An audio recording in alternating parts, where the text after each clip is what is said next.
ଘରୋଇ ଅଶାନ୍ତିରୁ ଚାଲିଯାଇଛି ଜଣେ ମହିଳାଙ୍କ ଜୀବନ। ଗଞ୍ଜାମ ଜିଲ୍ଲା ବେଲଗୁଣ୍ଠା ବ୍ଲକ ଗାଙ୍ଗପୁର ଥାନା ପାଲକସଣ୍ଡା ଗ୍ରାମରେ ଦେଖିବାକୁ ମିଳିଛି ଏଭଳି ଏକ ଅଭାବନୀୟ ଘଟଣା।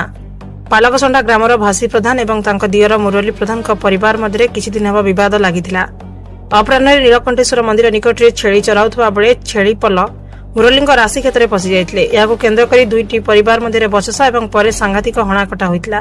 ମୁରଲୀ ପ୍ରଧାନ ତାଙ୍କ ସ୍ତ୍ରୀ ବିନି ଏବଂ ପୁଅ ପ୍ରିନ୍ସଙ୍କ ମିଳିତ ଆକ୍ରମଣରେ 50 ବର୍ଷିଆ ଭାସି ପ୍ରଧାନଙ୍କର ମୃତ୍ୟୁ ହୋଇଛି। ଏହି ସଂଘର୍ଷରେ ଭାସିଙ୍କ 22 ବର୍ଷର ପୁଅ ନାରାୟଣ ମଧ୍ୟ ଗୁରୁତର ଆହତ ହୋଇ ଚିକିତ୍ସା ହେଉଛନ୍ତି।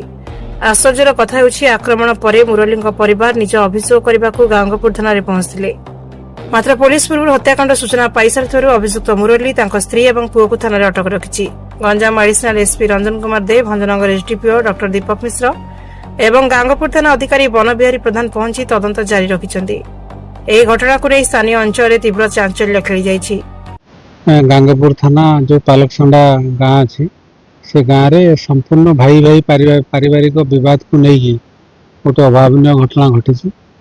से अभावन घटनाटा हूँ आज अपराह्न समय जिते भाउज जे मृत्युवरण कर भाउज भासी प्रधान सी एवं पुओ हीन प्रधान छेली गोठ नहीं कि पाख गाँ पाखक छेली चरैया जाइए। पारिवारिक जो भाई भाई भितर जो थिला विवाद थिला शत्रुता थिला विभिन्न कारण को लेकिन से कारण को ये करके तार जो यार दियर मुरली प्रधान और तार स्त्री और तार पुओ ये 3 जन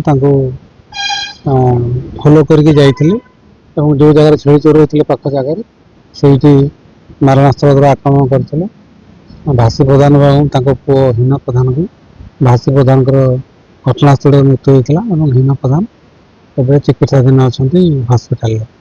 खबर उपरे नजर रहिबो। वर्तमान एतिकी अधिक अपडेट देखुथांतु आम चैनल। बेलगुंठारू शिवराम चौधरी रिपोर्ट, श्री न्यूज।